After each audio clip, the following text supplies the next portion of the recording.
Hello lovely बच्चाज। आज history की class 6 chapter 1 what where how and when में हम लोग कुछ न्यू टॉपिक्स के बारे में पढ़ेंगे। फर्स्ट है हमारा finding about the past, next है व्हाट डू डेट्स मीन, और लास्ट में हम लोग केस स्टडी के बारे में पढ़ेंगे, रोजेटा स्टोन ऑफ इजिप्ट।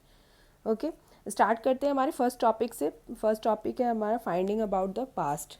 आखिर किस तरह से हम इतिहास को जानते हैं, जो बीत गई चीज़ें उसको कैसे जानते हैं। तो इसमें सबसे पहले हम बात करेंगे मैन्युस्क्रिप्ट्स के बारे में। जो बुक्स हाथ से लिखे गए हैं हज़ारों हज़ार साल पहले, उनको मैन्युस्क्रिप्ट्स कहा गया है। मैनु का मतलब होता है हाथ लैटिन में, ठीक है, और स्क्रिप्ट्स का मतलब होता है लिखा हुआ। तो हाथ से लिखा हुआ जो स्क्रिप्ट है उसको कहा गया है मैन्युस्क्रिप्ट। जैसे कि आप सुनते होगे पाम लिप्स पे लिखा जाता है, ठीक है, फिर बिर्च पे। अब बिर्च है क्या? तो बिर्च जो है वो स्पेशली अगर देखा जाए तो प्रिपेयर्ड किया जाता है बार्क ऑफ अ ट्री, ठीक है, जो कि हिमालय में उगती हैं, हिमालय में जो पेड़ पौधे होते हैं उन पर। और इन पे लिखा क्या जाता था? तो इन पे लिखा जाता था रिलीजन्स के बारे में, राजाओं के बारे में, साइंस, मेडिसिन और बहुत सारे कह सकते हो कि साहित्य के बारे में इन मैन्युस्क्रिप्ट्स पे लिखा जाता था। मैन्युस्क्रिप्ट्स जो है वो फ्रेजाइल होती थी, टूट सकती थी, ख़राब हो सकती थी, लेकिन फिर भी इसको बहुत साल तक संभाल कर रखा गया था। इनमें भाषा कौन सी इस्तेमाल होती थी? तो ये भाषाएं थी संस्कृत, पाली और तमिल। तो जब हम पास्ट की बात करते हैं तो हमारे जहन में यूं ही ये शब्द जो है वो आ जाते हैं, मैन्युस्क्रिप्ट्सों या फिर इंस्क्रिप्शंस। इसके अलावा कहा गया है कि आर्कियोलॉजिस्ट जो थे उन्होंने भी बहुत सारी चीज़ों के थ्रू हमें बताया है कि पास्ट के बारे में कैसे जान सकते हैं। तो यहाँ पे एक वर्ड आपको मिलेगा आर्कियोलॉजिस्ट, ठीक है। आर्कियोलॉजिस्ट का मतलब होता है पुराने समय के चीज़ों को अध्ययन करने वाले लोग, पुरातत्वविद्ता जिनको कहा गया है। ये बिल्डिंग्स, पेंटिंग्स और स्कल्पचर्स के बारे में खुदाई के थ्रू जो चीज़ें निकलती है, या फिर केव्स पे आप देखते होगे बहुत सारे पिक्चर्स बने होते हैं, या फिर रिटन स्क्रिप्ट्स जो मिलती है, तो उनके थ्रू ये चीज़ों के बारे में पढ़ते हैं और एक्सप्लोर करते हैं।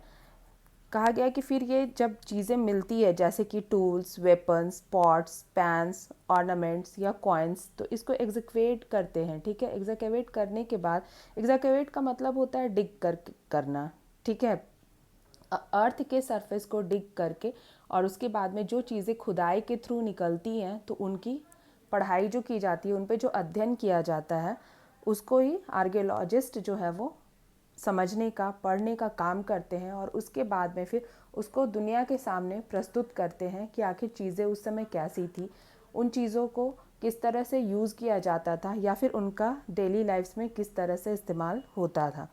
कहा गया है कि इस समय में जो चीज़ें हमें मिली थी, ठीक है, वो कुछ स्टोन्स के होते थे, कुछ है कि बोन, बेक्ड क्ले, मेटल।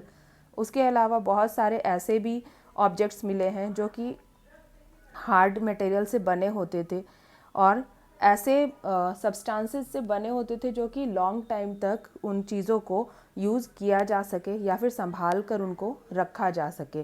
तो यहाँ से हम लोग ये वर्ड मैन्युस्क्रिप्ट, इसको समझ सकते हैं, आर्कियोलॉजिस्ट के बारे में समझ सकते हैं। उसके अलावा यहाँ एक वर्ड आया है इंस्क्रिप्शन, ठीक है।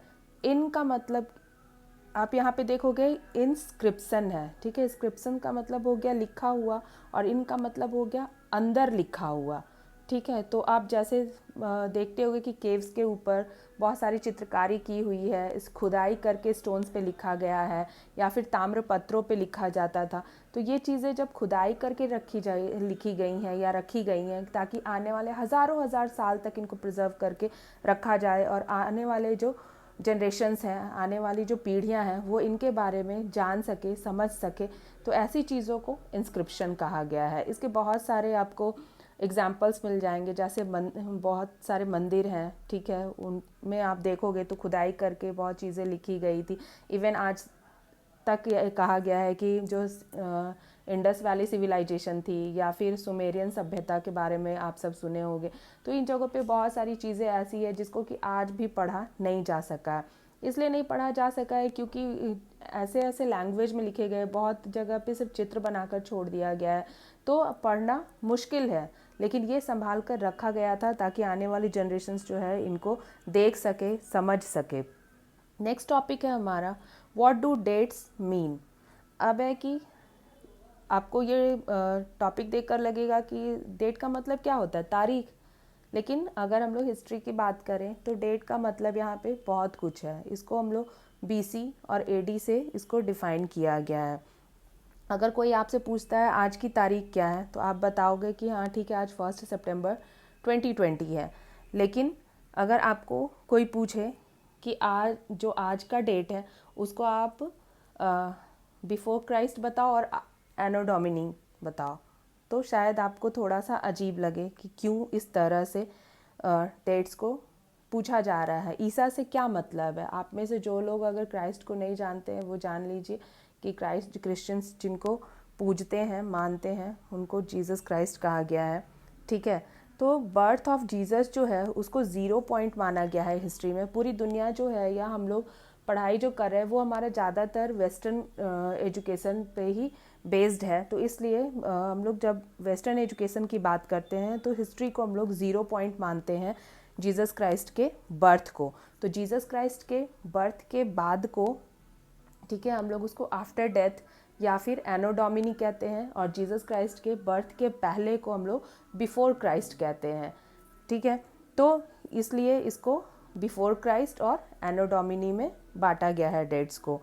कहा गया है कि आज प्रेजेंट टाइम में अलग अलग डिनोमिनेशंस भी यूज़ किए जाते हैं, जैसे कि कॉमन एरा जो है वो यूज़ किया जाता है एडी के लिए, और बीसीई बिफोर कॉमन एरा ये यूज़ किया जाता है बीसी के लिए। तो डेट्स का मतलब जब भी आप बीसी और एडी देखो तो आपको ये समझना पड़ेगा कि जीसस के जन्म को 0 पॉइंट माना गया है, 0 पॉइंट के पहले को बिफोर क्राइस्ट और 0 पॉइंट के बाद को एनो डोमिनी कहा गया है, क्योंकि वेस्टर्नाइज एजुकेशन है हमारा पूरी तरह से।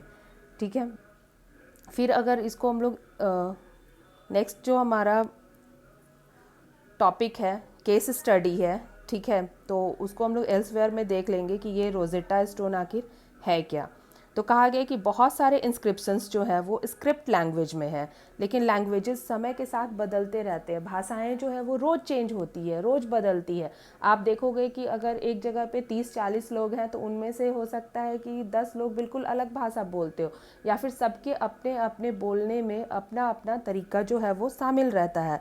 तो अगर हज़ारों साल पहले लिखी गई है जो इंस्क्रिप्शंस, तो उनको पढ़ना इतना इजी नहीं है। तो इनको जिस प्रोसेस से हम समझते हैं उसको डेसिफरमेंट कहा जाता है। ठीक है, डेसिफरमेंट के थ्रू इनको पढ़ा जाता है। कहा गया कि रोजेटा स्टोन जो है ये इजिप्ट में पाया गया था, और इसके जो स्क्रिप्ट्स हैं वो 3 अलग अलग लैंग्वेजेस में थे, ग्रीक और इजिप्शियन फॉर्म में थे। इजिप्शियंस के 2 फॉर्म्स थे इसमें और एक था ग्रीक का फॉर्म। तो इनको पढ़ना काफ़ी ज़्यादा मुश्किल था।